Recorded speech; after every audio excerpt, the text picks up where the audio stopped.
नमस्कार। जय हिंद मेरे प्यारे साथियों, आप कैसे हैं? उम्मीद है कि आप स्वस्थ होंगे। आज इस वीडियो में हम लेकर आए हैं बहुत ही महत्वपूर्ण प्रश्न। आप इन प्रश्नों में कितने जानते हैं, कमेंट में अवश्य बताएं। यदि आपने अभी तक हमारा चैनल सब्सक्राइब नहीं किया है तो प्लीज सब्सक्राइब अवश्य कर लें और वीडियो अंत तक अवश्य देखें। तो चलिए वीडियो शुरू करते हैं। ये रहा पहला प्रश्न। भारत में कितने सार्वजनिक संस्था बैंक हैं? ए 12, बी 29, सी 25, डी अन्य। इस प्रश्न का सही जवाब है ए 12। स्पष्टीकरण। भारत 2017 में सार्वजनिक क्षेत्र के 27 बैंकों से घटकर 2020 में 12 हो गया है। भारत के वित्तीय सेवा विभाग के अनुसार सार्वजनिक क्षेत्र के 12 बैंकों की सूची इस प्रकार है: Bank of Baroda, Bank of India, Bank of Maharashtra, Canara Bank, Central Bank of India, Indian Bank, Indian Overseas Bank, Punjab National Bank, Punjab and Sind Bank, Union Bank of India, UCO Bank, Bharatiya state Bank. ये रहा दूसरा प्रश्न। बैंक प्रदान करती है ए केंद्रीय सेवाएं, बी प्रत्यक्ष सेवाएं, सी वित्तीय सेवाएं, डी अन्य। इस प्रश्न का सही जवाब है सी वित्तीय सेवाएं। स्पष्टीकरण। बैंक एक वित्तीय संस्था है जिसे चेकिंग और बचत जमा स्वीकार करने और ऋण देने के लिए लाइसेंस प्राप्त है। बैंक व्यक्तिगत सेवानिवृत्ति खाते, IRA, जमा प्रमाण पत्र, CD, मुद्रा विनिमय और सुरक्षित जमा बॉक्स जैसी संबंधित सेवाएं भी प्रदान करते हैं। ये रहा तीसरा प्रश्न। भारतीय रिजर्व बैंक कब स्थापित हुआ? ए 1 अप्रैल 1935, बी 25 मार्च 1947, सी 17 दिसंबर 1937, डी अन्य। इस प्रश्न का सही जवाब है ए 1 अप्रैल 1935। स्पष्टीकरण। भारतीय रिजर्व बैंक की स्थापना भारतीय रिजर्व बैंक अधिनियम 1934 के प्रावधानों के अनुसार 1 अप्रैल 1935 को हुई। ये रहा चौथा प्रश्न। भारतीय रिजर्व बैंक का मुख्यालय कहाँ है? ए नागपुर, बी दिल्ली, सी मुंबई, डी भोपाल। इस प्रश्न का सही जवाब है सी मुंबई। स्पष्टीकरण। रिजर्व बैंक का केंद्रीय कार्यालय प्रारंभ में कोलकाता में स्थापित किया गया था, जिसे 1937 में स्थायी रूप से मुंबई में स्थानांतरित किया गया। केंद्रीय कार्यालय वह कार्यालय है जहां गवर्नर बैठते हैं और जहां नीतियां निर्धारित की जाती हैं। ये रहा पांचवा प्रश्न। भारतीय रिजर्व बैंक का राष्ट्रीयकरण कब हुआ? ए 2 सितंबर 1950, बी 19 मार्च 1947, सी 1 जनवरी 1949, डी 26 जनवरी 1950। इस प्रश्न का सही जवाब है सी 1 जनवरी 1949। स्पष्टीकरण। भारतीय रिजर्व बैंक RBI सर्वोच्च मौद्रिक संस्थान है जो भारतीय रुपया, मौद्रिक नीति और भारत में बैंकिंग प्रणाली को नियंत्रित करता है। केंद्रीय बैंक की स्थापना पहली बार वर्ष 1935 में भारतीय रिजर्व बैंक अधिनियम 1934 के तहत की गई थी। भारत की आज़ादी के बाद 1 जनवरी 1949 को RBI का राष्ट्रीयकरण कर दिया गया था। ये रहा छठवां प्रश्न। भारतीय महिला बैंक का स्थापना कब हुआ? ए 19 नवंबर 2013, बी 15 अगस्त 2014, सी 26 जनवरी 2013, डी अन्य। इस प्रश्न का सही जवाब है ए 19 नवंबर 2013। स्पष्टीकरण। भारतीय महिला बैंक भारत का पहला महिला बैंक है। इसकी शुरुआत 19 नवंबर 2013 को मुंबई में हुई। इस बैंक का मुख्यालय दिल्ली में होगा। ये रहा 7वां प्रश्न। भारतीय स्टेट बैंक का स्थापना कब हुआ था? ए. 1 अप्रैल 1935। बी. 1 जनवरी 1949। सी. 17 दिसंबर 1951। डी. 1 जुलाई 1955। इस प्रश्न का सही जवाब है डी. 1 जुलाई 1955। स्पष्टीकरण।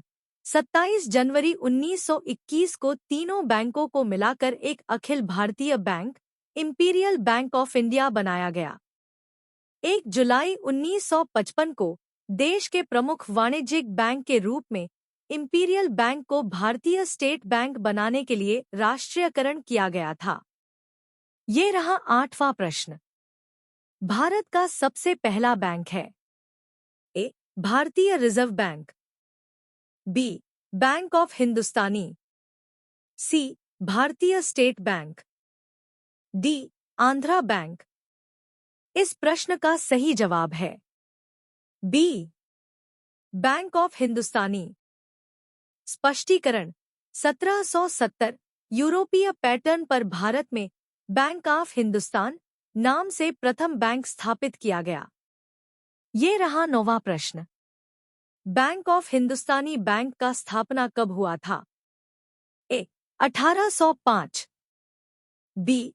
1915। सी. 1770। डी. 1750। इस प्रश्न का सही जवाब है सी. 1770। स्पष्टीकरण। बैंक ऑफ हिंदुस्तान 1770 से 1832 वर्ष 1770 में अलेक्जेंडर एंड कंपनी के एजेंसी हाउस द्वारा स्थापित भारत में स्थापित पहला बैंक था। ये रहा 10वां प्रश्न। विश्व बैंक का मुख्यालय कहाँ है? ए. वाशिंगटन डीसी में। बी. जेनेवा में। सी. हेग में। डी. पेरिस में। इस प्रश्न का सही जवाब है ए. वाशिंगटन डीसी में। स्पष्टीकरण।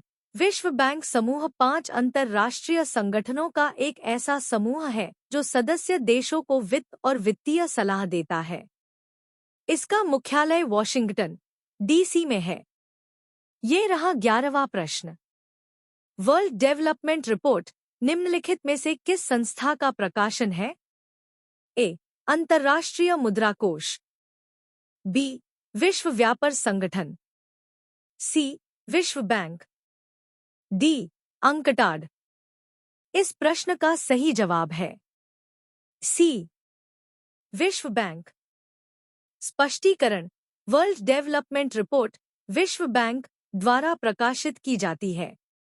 वर्ल्ड डेवलपमेंट रिपोर्ट 1978 में पहली बार प्रकाशित की गई थी और तब से यह विश्व बैंक द्वारा वर्तमान में विश्व के सामाजिक, आर्थिक, पारिस्थितिक और पर्यावरणीय अवस्था के बारे में विश्लेषण और नीति सिफारिशों के लिए एक मार्गदर्शिका के रूप में प्रकाशित की जा रही है।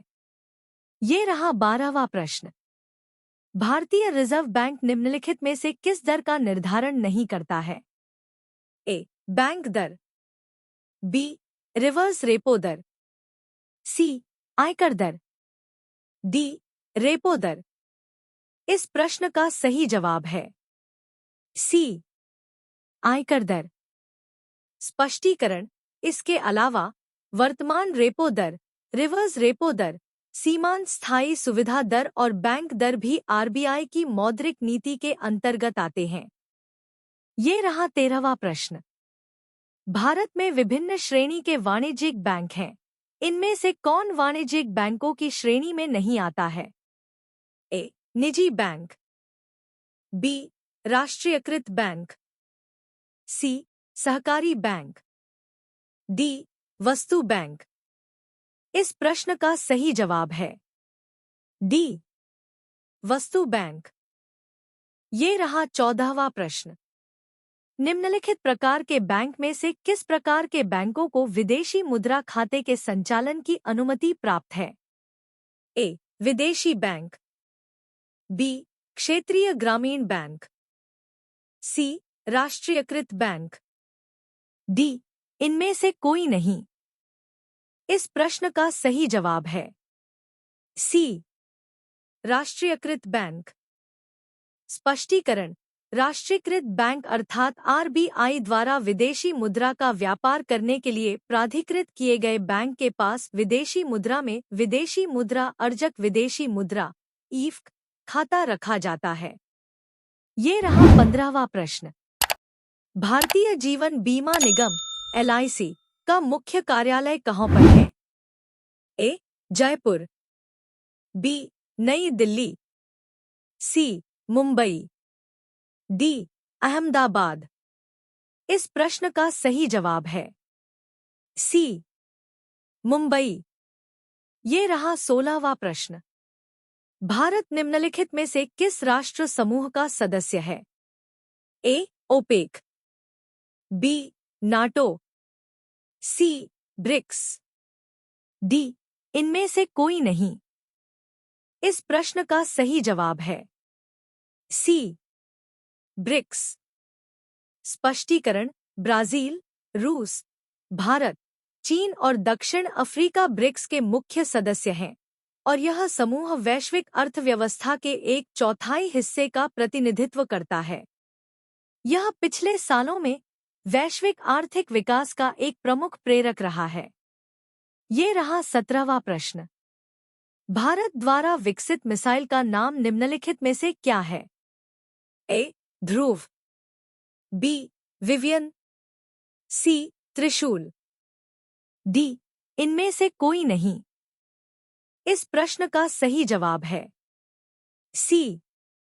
त्रिशूल। स्पष्टीकरण। त्रिशूल मिसाइल कम दूरी का जमीन से हवा में मार करने वाला यह समन्वित मार्गदर्शित मिसाइल विकास कार्यक्रम में DRDO, रक्षा अनुसंधान विकास संगठन और BDL, भारत डायनामिक्स लिमिटेड द्वारा विकसित किया गया था। नाग भारत में विकसित एक तीसरी पीढ़ी छोड़ो और भूल जाओ पर आधारित एंटी टैंक मिसाइल है। ये रहा 18वां प्रश्न। बैंकिंग जगत में प्रयुक्त KYC का पूर्ण रूप क्या है? ए.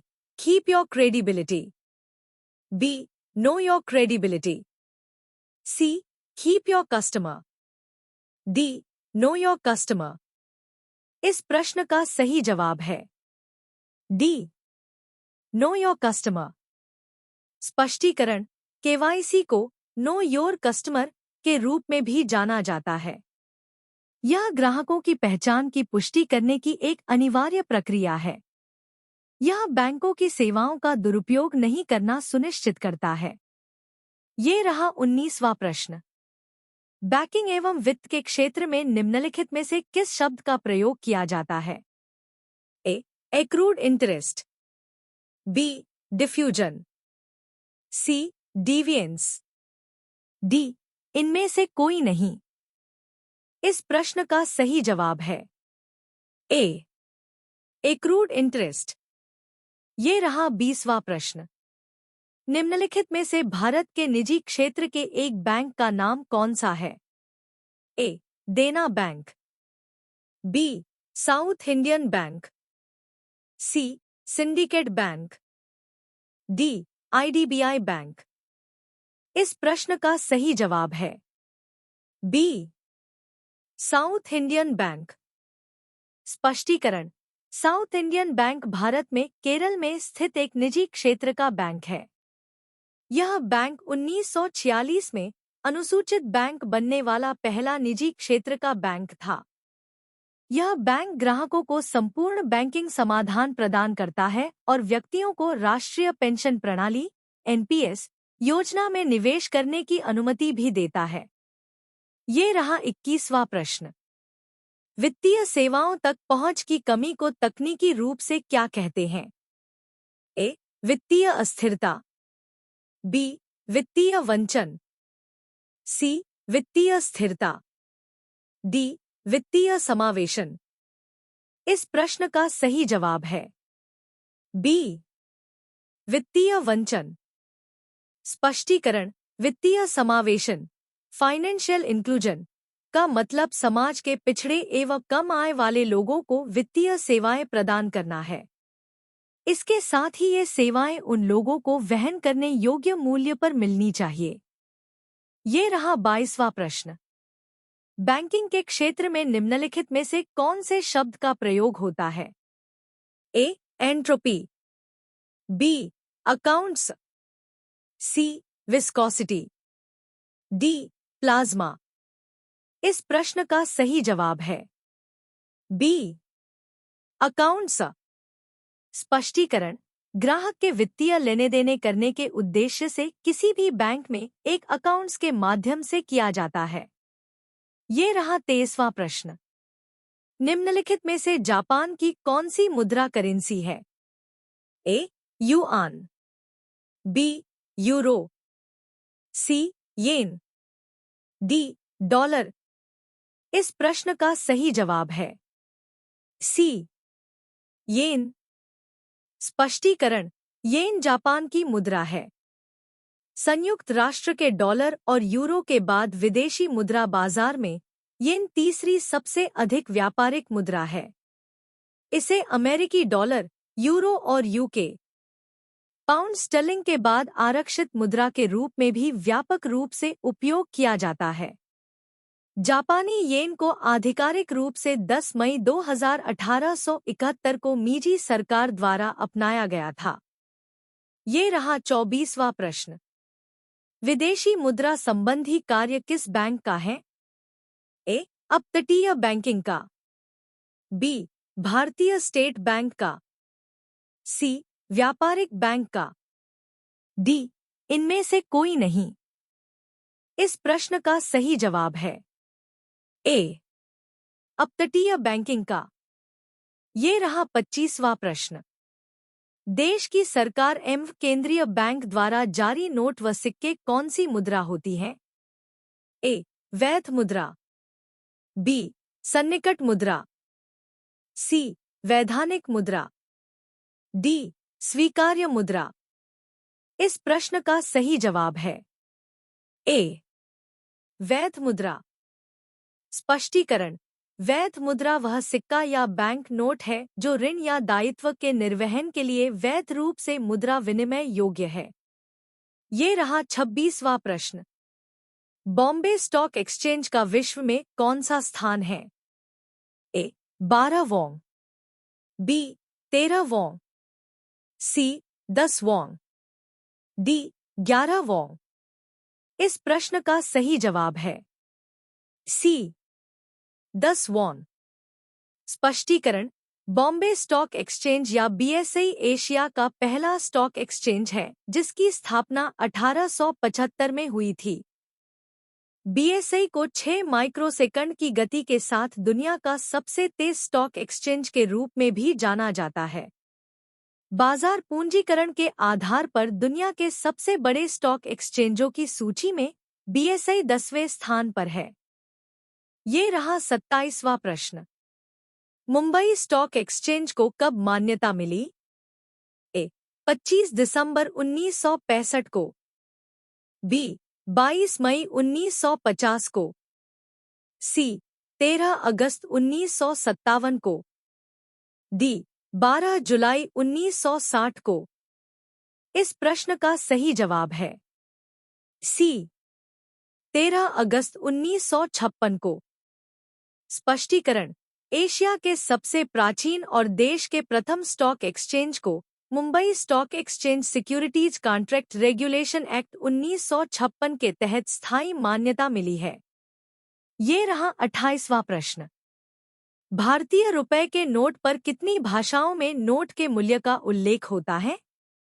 ए, 17 भाषाओं में, बी, 16 भाषाओं में, सी, 15 भाषाओं में, डी, 14 भाषाओं में। इस प्रश्न का सही जवाब है सी, 15 भाषाओं में। स्पष्टीकरण। समसामयिक मौद्रिक नोटों के पैनल पर 15 भाषाएं होती हैं, जो नोट के पीछे की तरफ दिखाई देती हैं। पैनल में शामिल भाषाएं असमिया, बंगाली, गुजराती, कन्नड़, कश्मीरी, कोंकणी, मलयालम, मराठी, नेपाली, उड़िया, पंजाबी, संस्कृत, तमिल, तेलुगु और उर्दू हैं। ये रहा 29वां प्रश्न। वह ऋण पत्र जिसके धन वापसी की समय सीमा निश्चित हो उसे कहा जाता है? ए. शोधनीय ऋण पत्र, बी. अशोधनीय ऋण पत्र, सी. परिवर्तनीय ऋण पत्र, डी. इनमें से कोई नहीं। इस प्रश्न का सही जवाब है ए. शोधनीय ऋण पत्र। भारतीय जीवन बीमा निगम (LIC) की स्थापना कब हुई थी? ए. 20 मार्च 1960 में, बी. 16 सितंबर 1954 में, सी. 3 फरवरी 1958 में, डी. 1 सितंबर 1956 में। इस प्रश्न का सही जवाब है डी. 1 सितंबर 1956 में। स्पष्टीकरण: जीवन बीमा निगम (LIC) की स्थापना 1 सितंबर 1956 को हुई थी। यह भारत सरकार की एक सार्वजनिक क्षेत्र की बीमा कंपनी है जिसके पास 100% शेयर हैं। यह भारत की सबसे बड़ी बीमा कंपनी है। प्रिय दोस्तों, आपको हमारा यह वीडियो कैसा लगा आप हमें कमेंट कर अवश्य बताएं। और आपने अभी तक हमारा चैनल सब्सक्राइब नहीं किया है तो प्लीज सब्सक्राइब अवश्य कर लें और वीडियो अंत तक जरूर देखें। धन्यवाद। आपका दिन शुभ हो।